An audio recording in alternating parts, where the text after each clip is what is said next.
और रायपुर से ही अगली बड़ी खबर, जहां मुख्यमंत्री भूपेश बघेल का बस्तर दौरा है। नारायणपुर, बस्तर, दंतेवाड़ा का दौरा करेंगे सीएम। नारायणपुर में आम सभा को संबोधित करेंगे, दंतेवाड़ा में भी आम सभा को संबोधित करेंगे और दंतेवाड़ा से जगदलपुर के लिए रवाना होंगे। जगदलपुर में रात्रि विश्राम करेंगे। तो आज सीएम भूपेश बघेल भी बस्तर के दौरे पर हैं। नारायणपुर, दंतेवाड़ा में आम सभा को संबोधित करेंगे। और हेमंत हमारे साथ लगातार बने हुए हैं। हेमंत, एक तरफ केंद्रीय गृह मंत्री अमित शाह का दौरा तो दूसरी तरफ सीएम भूपेश बघेल का दौरा, लेकिन पिछले चुनावों की जैसे कि हम बात कर रहे थे कि पूरी की पूरी सीटें जो है इस वक्त बस्तर की कांग्रेस के खाते में है। इस बार सीएम भूपेश बघेल कितने आश्वस्त नजर आ रहे हैं इन सभी सीटों को लेकर?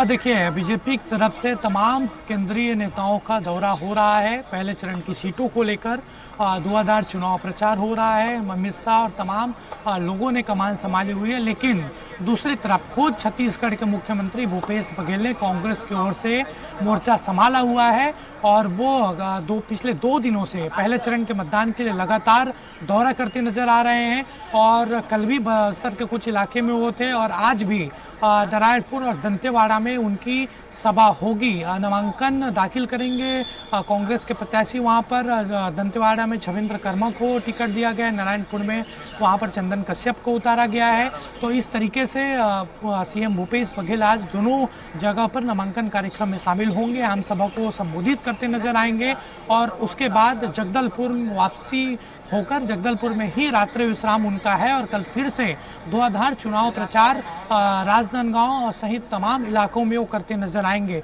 तो पूरी तरीके से कोशिश उनकी वही है कि पहले चरण के जो मतदान है उसमें बढ़त हासिल हो सके कांग्रेस को। पिछले बार 2018 के विधानसभा चुनाव के जब नतीजे आए थे, कांग्रेस को बड़ी बढ़त इन 20 सीटों में मिली थी और इसीलिए फिर से कोशिश मुख्यमंत्री भूपेश बघेल की है कि कांग्रेस को इस चुनाव में पहले चरण की जो 20 सीटें हैं उस पर बढ़त हासिल हो सके।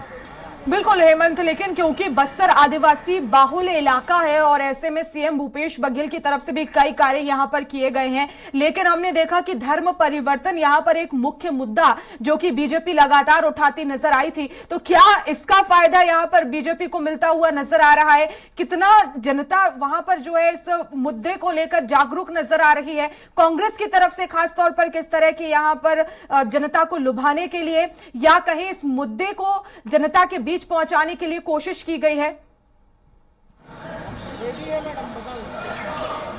देखिए, वहां पर इस पर तैयारी बीजेपी की ओर से पूरी की गई है और खासतौर पर धर्मांतरण के मुद्दे को लेकर बीजेपी का हर नेता मुखर हुआ है। इस तरीके से नारायणपुर की घटना निकलकर सामने आई थी, वहां पर काफ़ी बवाल हुआ था, कई भाजपा नेताओं को वहां पर गिरफ्तार भी किया गया था और उसके बाद लगातार उस इलाके में धर्मांतरण के मुद्दे को खासतौर पर उठाने की कोशिश बीजेपी ने की।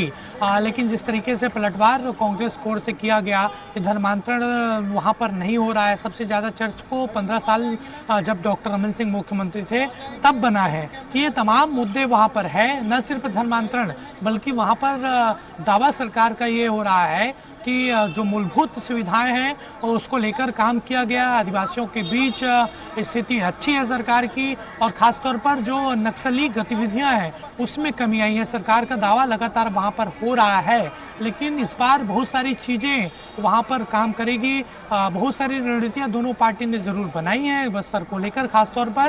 वो जब पहले चरण के चुनाव होंगे और जब नतीजे 3 दिसंबर को आएंगे तब एक स्थिति साफ हो पाएगी कि बस्तर के आदिवासियों ने किस पार्टी पर भरोसा किया। बिल्कुल, तो इस बार मुकाबला काफी दिलचस्प है हेमंत। अब देखना होगा 3 दिसंबर के नतीजे क्या कुछ कहेंगे। फिलहाल बहुत शुक्रिया तमाम जानकारी के लिए।